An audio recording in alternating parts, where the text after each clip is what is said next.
this, I personally, my favorite way to deal with this is boundaries. And boundaries, like, who wants to set boundaries? It's so annoying. Like, why do I have to grow as a human being and communicate better? But letting people know that it's not okay for them to talk to you in certain ways or talk shit about fat people.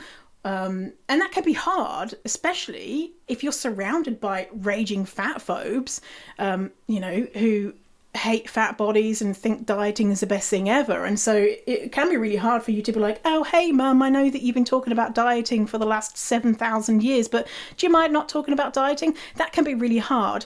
And so if you're not at that stage where you can do that, you can protect your mental health in other ways. And so removing yourself from the situation, like going into a different room or putting your headphones in or saying a quiet fuck you in your head, whatever you can to protect your mental health. But eventually, as you go along in this process of becoming more confident in the idea that it's okay to be fat, you'll be able to say to people who care about you, hey, I'm trying to work on loving my body.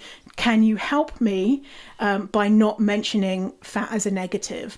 And, you might lose a lot of people in your life. Like, I know that I did, because a lot of people couldn't handle the idea of not being a fatphobe. And so they didn't survive this journey. But a lot of people did, who I thought previously, there's no way that they're going to accept or get on board with fat positivity. And that was me judging them negatively, because they did.